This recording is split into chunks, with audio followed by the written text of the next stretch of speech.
ایک گاؤں میں ایک باپردہ خاتون رہتی تھی جن کی ڈیمانڈ تھی کہ شادی اس سے کریں گی جو انہیں باپردہ رکھے گا۔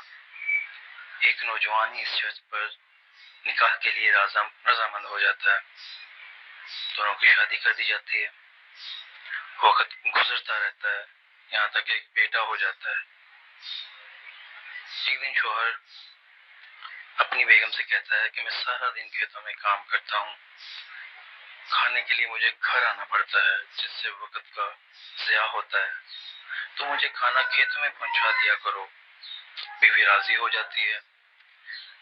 وقت گزرتے گزرتے ایک اور بیٹا ہو جاتا ہے جس پر شوہر کہتا ہے کہ اب گزارا مشکل ہے، تمہیں میرے ساتھ کھیتوں میں ہاتھ بٹانا پڑے گا۔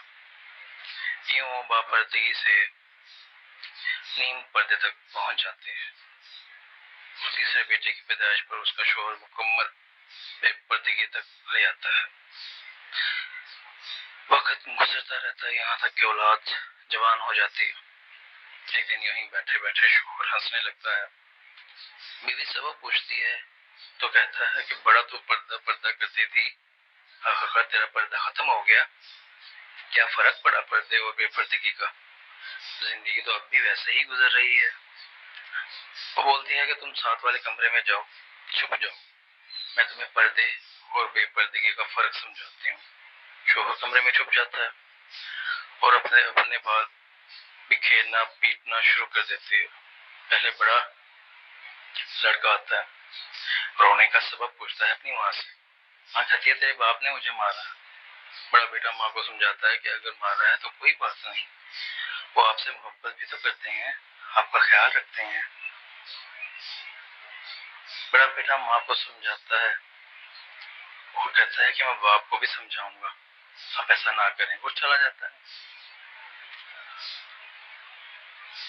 اور پھر سے رونے کی ایکٹنگ کرتی ہے اور منجلے بیٹے کو بلا کر بتاتی ہے تیرے باپ نے مجھے مارا ہے۔ منجلا بیٹے کو غصہ آتا ہے، وہ باپ کو برا بھلا کہتے ہوئے ماں کو چپ کروا کر چلا جاتا ہے۔ آخرکار عورت یہی ڈرامہ چھوٹے بیٹے کے سامنے کرتی ہے۔ چھوٹا بیٹا تو غصے سے آگ بگولا ہو جاتا ہے اور زور زور سے گالیاں بکتے ہوئے ڈنڈا اٹھاتا ہے اور کہتا ہے کہ ابھی باپ کی خبر لیتا ہوں۔ بس پھر عورت شوہر کو بلا کر بولتی ہے کہ پہلا میرے پردے کے وقت پیدا ہوا، جن کے پہلا بیٹا، تو اس نے تیرا پردہ رکھا۔ دوسرا نیم پردے کے زمانے میں پیدا ہوا، جب میں تجھے کھانا دینے آتی تھی اور مشقت کرتی تھی تو تیری آدھی لاج اس نے رکھ لی۔